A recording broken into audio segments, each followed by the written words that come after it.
Wow, ternyata kecepatan berjalan berhubungan dengan kesehatan jantung. Berjalan adalah cara mudah untuk tetap aktif ya moms. Berjalan adalah latihan kardio yang dapat membantu moms menjalani kehidupan yang lebih sehat dengan mempertahankan berat badan yang sehat, memperkuat tulang dan otot kita, dan bahkan mencegah dan mengelola kondisi, termasuk penyakit jantung. Kecepatan berjalan bisa menunjukkan kebugaran fisik lo moms. Sebuah penelitian baru-baru ini menemukan, aktivitas itu juga dapat memprediksi kemungkinan kematian akibat penyakit jantung. Orang dewasa usia lanjut yang berjalan lambat kira-kira 2 kali lebih mungkin meninggal karena penyakit jantung dibandingkan dengan pejalan kaki cepat. Mereka yang memiliki indeks massa tubuh rendah, BMI, menghadapi risiko tertinggi, yang menunjukkan orang-orang yang kekurangan gizi atau memiliki tingkat kehilangan jaringan otot yang tinggi dengan usia lebih rentan. Selain itu, pejalan kaki yang lambat juga memiliki tingkat kebugaran rendah. Hal ini bisa menjelaskan risiko kematian akibat penyakit jantung yang lebih tinggi. Temuan yang dipublikasikan di European Heart Journal benar terjadi bahkan setelah peneliti memperhitungkan faktor-faktor seperti kebiasaan berolahraga, diet, dan apakah orang merokok atau minum alkohol.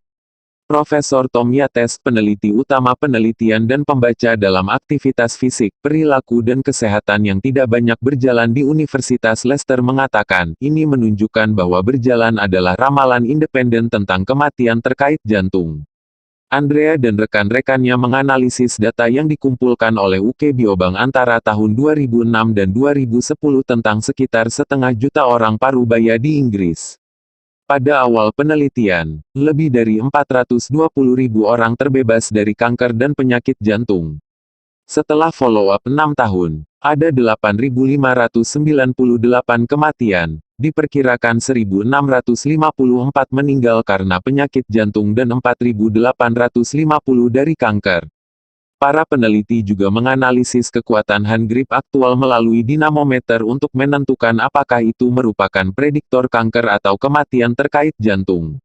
Namun, tidak ada hubungan yang konsisten antara kecepatan berjalan dan kematian terkait kanker atau kekuatan hand grip dan kematian terkait jantung dan kanker. Menariknya, sebuah studi tahun 2013 telah menemukan tekanan darah, faktor risiko penyakit jantung, dapat mempengaruhi kecepatan berjalan. Periset dari University of Pittsburgh dan University of Washington di Seattle menemukan orang dengan tekanan darah tinggi memiliki kecepatan yang jauh lebih lambat daripada orang dengan tekanan darah normal. Selain itu, perlambatan kecepatan berjalan mereka terjadi pada tingkat yang lebih cepat daripada kelompok tekanan darah normal. Periset tidak dapat mengidentifikasi mengapa tekanan darah tinggi memperlambat kecepatan berjalan seseorang.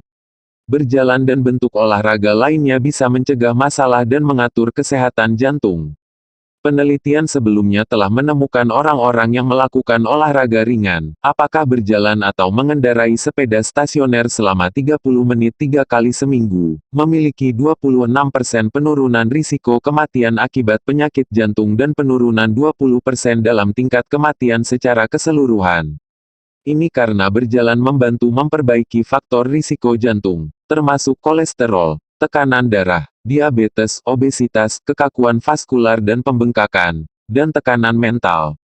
American Heart Association dan American College of Sports Medicine menyarankan orang dewasa bertubuh sehat melakukan latihan intensitas sedang, seperti jalan cepat, paling tidak 30 menit, 5 hari dalam seminggu, atau latihan aerobik yang intens, seperti berlari, untuk minimal 20 menit 3 hari setiap minggunya. Sepertinya kecepatan berjalan moms adalah indikator kebugaran dan kesehatan secara keseluruhan. Demikian tips yang dapat kami sampaikan. Sampai bertemu tips-tips kami selanjutnya.